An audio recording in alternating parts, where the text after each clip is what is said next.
Hello, everybody. What's going on? Happy Monday, April 14th, and welcome to Let's Grow Pulling. Big lineup, big show tonight. We're super excited about it. It's a West Texas takeover. We're hanging out with the All-Stars from the Lone Star State. We're going to kick things off with longtime pullers of the well-known, well-renowned Red Horse. We're going to be talking with Stan and Steve Blagrave. They're going to tell us about their exciting experience to go pulling in Mata in the Netherlands overseas. Then we're going to keep it out there in the cotton country where we're going to be hanging out with Cameron Neves, your points champion with the Outlaws and the Cotton Candy Tractor. He's going to tell us about the Pullers Championship and everything he's got to do to get ready for that.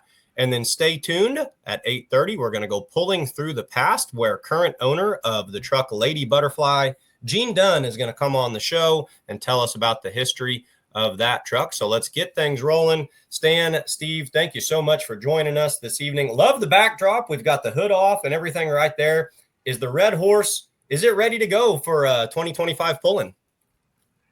We kind of think so. We had a little motor damage after we got home from Louisville and had the head off and rolled bearings in it and a couple of pistons and a new turbo. And we hope it'll make 3 passes in the Netherlands.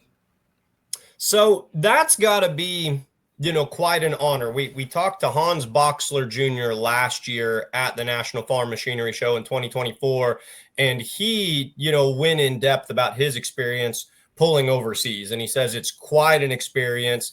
He was just humbled to be able to do it. I think the big question everybody wants to know is, how does a puller come to have an opportunity like that? I mean, is this an invitational thing? Is it an application? Tell us the story about how you guys found yourself putting this awesome tractor on a boat and headed across the ocean. Well, Hans Boxler actually we talked to him at Bowling Green, and later on after that, he contacted us and said that some guys over there was interested in visiting with us, seeing if we'd be interested in going. And so me and Steve was going to talk about it a little bit. And of course, we asked the family, and the family, they didn't hesitate at all. They said, "Yeah, you bet, we're in." So we called them up and said we was interested, and then it just kind of went from there. But Hans was the one that kind of contacted us, asking us if we'd be interested in going.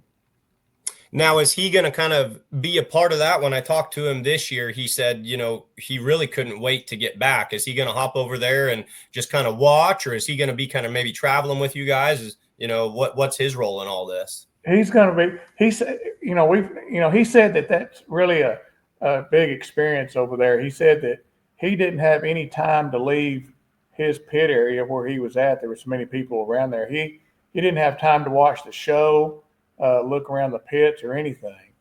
And so he said he's going back this year, and that's what he's going to do. He's going to catch up on what he didn't get to do over there last year. So he's pretty excited about going back over there and just kind of hanging out. And he said he'd be available if we needed any help too. So how much have you guys, how much did you know about this pull ahead of time? Is this something you've kind of been dreaming of for a long time? Have you watched a lot of video on it? What's this pull mean to, Stan and Steve, and you both can tell us individually what this pull means to, if you'd like. Well, I didn't really know much about the Made pull. The one that was the wintertime pull, it was was it in Rotterdam? Yeah, I believe so. They had a pull in the winter, and we've known several people that's went out to that pull. Wayne Purser went out there, Adam Bauer went out there. And we knew that you had to have your tractor on the, in the container. You could make it to Louisville, but it was really tight if you were going to go to Louisville and still go to that pull. So I knew a little bit about that indoor pull. I didn't really know, I don't think Stan did either, a whole lot about Made. But then, I saw some of the posts that Hans had last year, and how big it was and how big of an event it was. And then, talking to Hans at the farm show, we learned a lot more about it. And then we met a lot of people from out that way while we were at Louisville. And it's a big deal. I mean, it really is. After watching the videos and talking to guys, and we're really excited about it. It's going to be fun. European tractor pulling is, in a lot of ways it's the same, but in so many ways, based on what people have told me in the videos that are out there, very different. It's a very festive, kind of entertainment, almost more like a Monster Jam atmosphere. They've got their music playing, and there's a big hype man and everything. Lots of smoke, looks like, Yeah, they make it a big show. And Hans was kind of saying, I can understand why he wants to go back over there and kind of view it from a fan's perspective. Now, you guys, I'm sure you're locked in. You're wanting to go over there and show them what you guys are made of. Is there any last minute, fine tuning you have to do, or are you just treating this like you would any other season and the old red horse, she's buttoned up and ready to go at this point? You can't, you got to treat it like it's just a normal deal, like you're going to just one of the shows we go to in the summertime. We don't want to go over there and, tear it up first night or anything.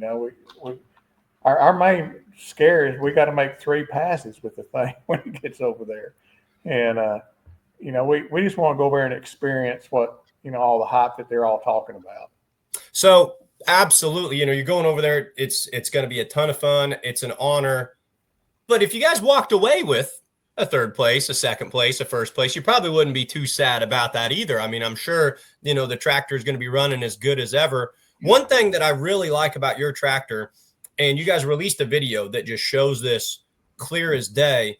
You guys are very loyal, I would say, to the 4 turbocharger setup. A lot of people have kind of committed and doubled down on the 3 charger setup.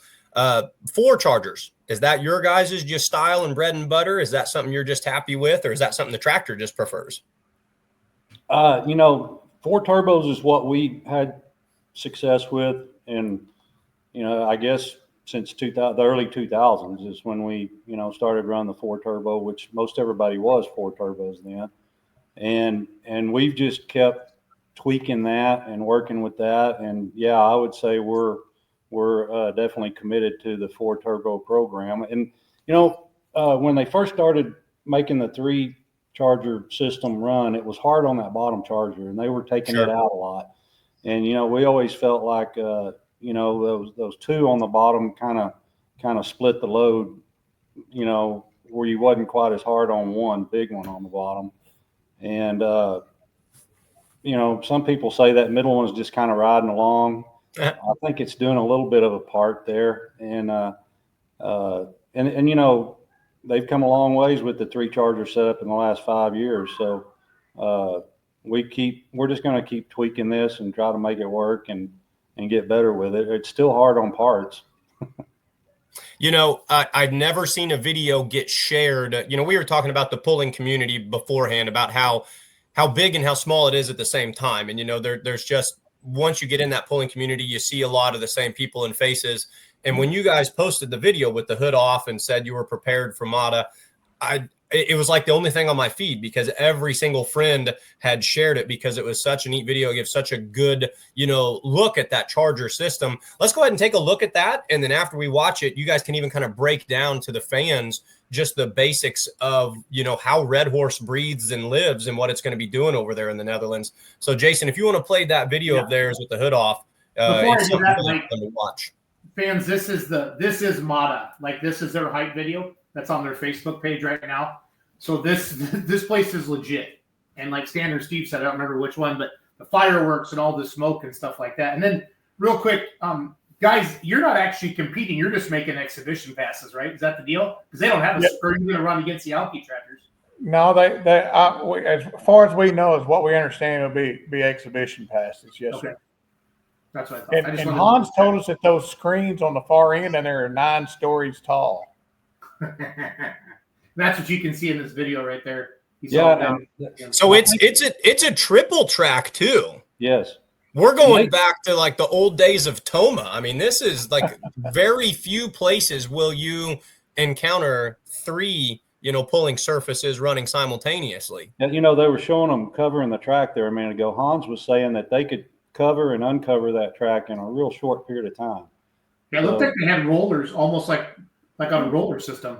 So. Yeah. It seems like they got that figured out. This guy that we're talking to over there about going to, his name is Eric, and this is actually in his field where this track is set up. In some of them videos, he has a dairy farm, and you can see his barns and stuff in the background. but this is on his farm. Is where this is located. Wow, this is so cool. Mike, we're gonna have to get over there. It's like private property. So I actually, I Google Earthed Mata Netherlands, and I was like, well, I'm going to find the pulling track, and this explained you can't. I mean, it's on a guy's dairy farm. So this is all. It's like Woodstock. It's like purpose built every year. You can see it there on that shot. Yeah, this is cool. I'll pause this and I'll play your video. I didn't mean to hijack. No, you're fine. This is a lot of fun. This is money. So here is the video you're talking about. It's on the Blagrave. It's Blagrave's pulling team, right? Your Facebook page, guys? Yes. Yes. Pretty sure it is. Here is right here.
Whoever runs your social media account, whoever ran the camera, Jason, you've kind of been looking for people with full pull and outlawed live and everything. Like that person has such a good nose for like explaining the story and showing the fans what they want. So just tell the fans, and it's sitting right behind you, what makes Red Horse breathe? What's under the hood of that thing? What's at the heart of it? It's well, as far as the turbochargers go, 4 turbos, 2 atmospheric, 1 in the middle, 1 in the bottom, and we've done a lot of work the past summer, kind of opening up the exhaust side of the thing. Seemed like that's been where we've made the most advances in the past couple of years, just trying to open that exhaust side up, keep it from being so constipated, as we call it. Can't get we can get the air packed in, but we can't get it out. So we keep opening up the exhaust side of it, to kind of let the thing breathe better. And it seems like the more you let it breathe, the motor just kind of relaxes. You can kind of tell that it breathes better. So I want to take a look at it in action, and a place where you guys had a really smooth A to B pass. I mean, just way out the back door and pulling in your home state. We've actually got a video of Whitewright from 2024, which I'm sure you've heard the news that we are going back, that Whitewright is going to be pulling one more year here in 2025. So let's take a look at the run from Whitewright and just see what this thing can actually do when it's wired and fired.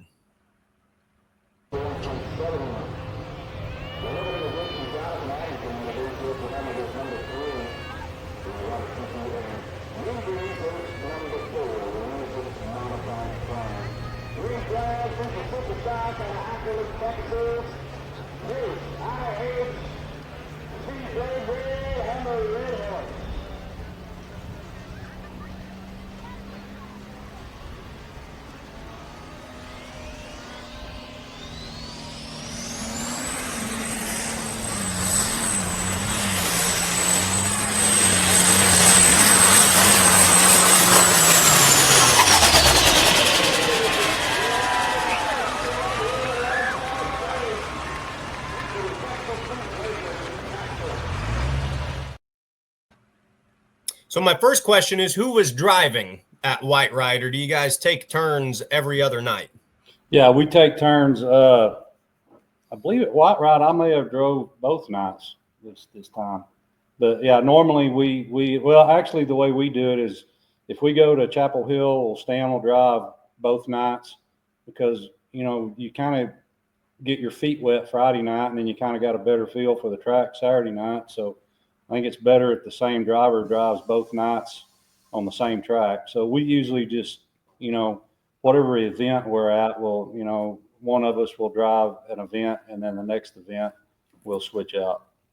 So if you look back at that pass at Whitewright, I want you guys to kind of tell me what a perfect pass is, in your mind. If you look at that one, is that just bread and butter, or, walk me through, what you're looking for every time you go down the track? I think that may have been, if I remember, that may have been Friday. And I think we dropped that track was good at Whitewright. It was really good this year.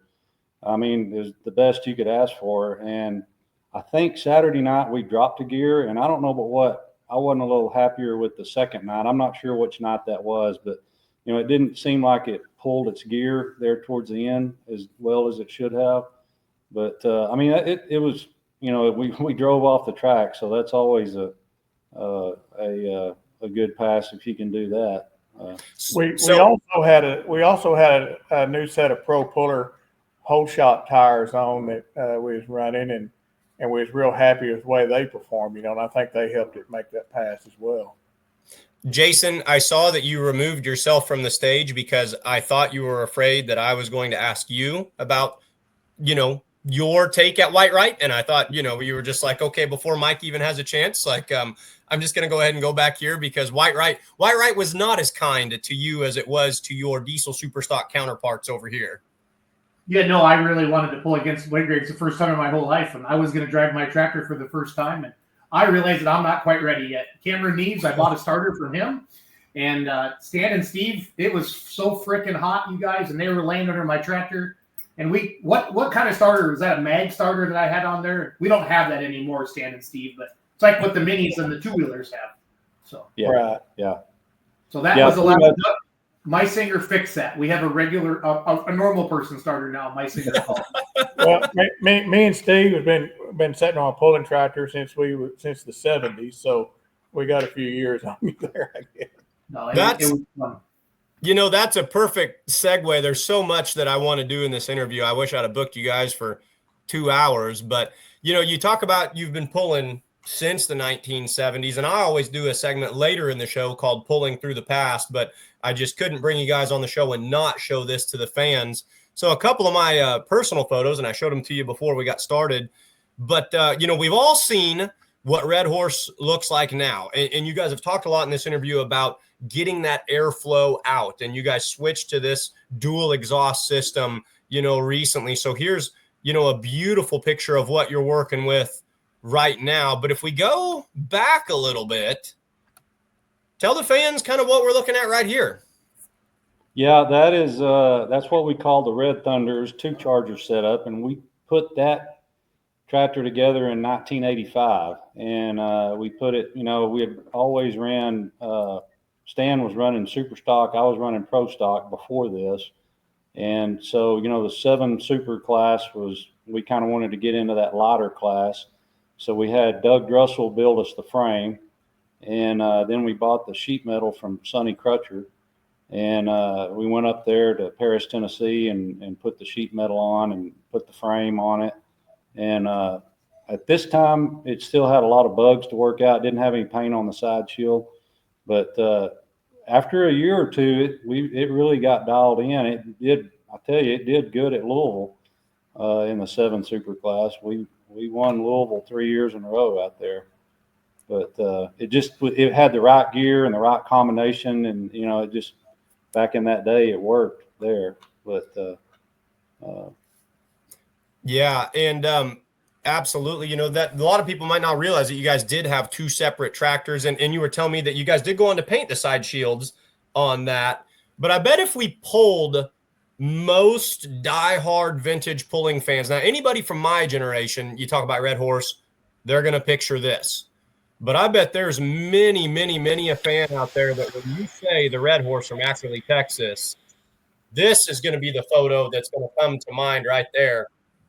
This was your guys' just absolute, cornerstone. This was your flagship for a long time. A lot of fond memories on the seat of this version of the tractor. Yeah, there was like that. This was a 3-turbo tractor here, and Mark Omer helped me put that frame underneath that tractor there. He come down here to the shop, and we put that frame underneath it, and that's what's on it right there. And we run it for a while, and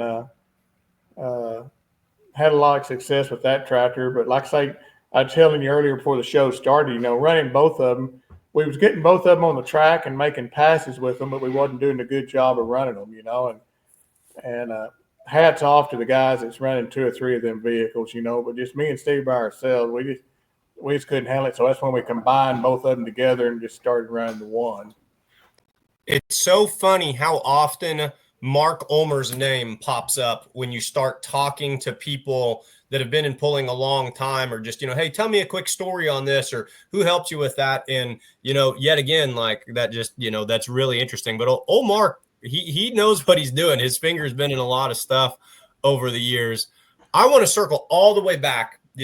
We're going to MATA, we're going to the Netherlands. That's the big thing that's going on. I think one question everybody wants to know when pullers think about, of course, you guys are going to fly over there.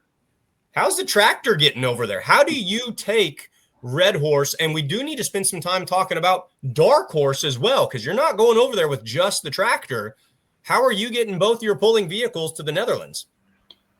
Well, we're still hoping all that goes right, but from what we understand, they're going to show up here with a container at our shop. And then we're going to pound them both in a container. And we've talked to Hans Boxler, and then there's a gentleman in Chicago that's contacted us that's going to kind of be in charge of the shipping too. And we're trying to figure out how we're going to tie it down, what all kinds of extra stuff, how many extra parts we can take with us, and such as that. But they're supposed to be here April 30th, 1st of May. With the container. We're going to put both vehicles in the container, I guess, while the truck is here, and then it will go from here to Houston, Galveston, a port in that area, and then it will ship out from that area to the Netherlands. So it'll be on one of those big international shipping barge. It'll just be with everybody's Amazon packages and imports and exports, and well, when we first told our parents that we were going to do that, my mom's first question said, "Well, you're going to go with the Red Horse, aren't you?" I said, "No, I'm not going to take a ship over there." How long will it take them? How long of a process is that? I think they said 30 days. I think, well, the tractor goes on the boat sometime, right after May 1st or whatever, and it don't get into the Netherlands until Wednesday before the pull starts, which would be like June the 12th. So, and I have done a poor job, but let's talk about this as well. We're not just taking the tractor, we're also taking the truck. Give us the quick, hot and dirty on the Dark Horse 2-wheel drive truck that's going to be going over there with you as well. Well, that's a story there. We would much rather take the Wild Horse. Wild Horse was second in NTPA points, Grand National points, 2018. It's a good truck. It's a little behind. So we're trying to update that truck. So I had it at Brad Corporal's at Modern Machine, putting some planetaries on it. And then right now it's at Jeremy Nelson's shop, getting a new body put on it. So that truck was not available. And they were wanting to get, another vehicle in the container. And so we tried to stall as long as we could, but then we finally said, okay, we'll take Dark Horse. Well, we haven't ran that truck much. We ran it at De Leon, and then we made some passes at Bowling Green.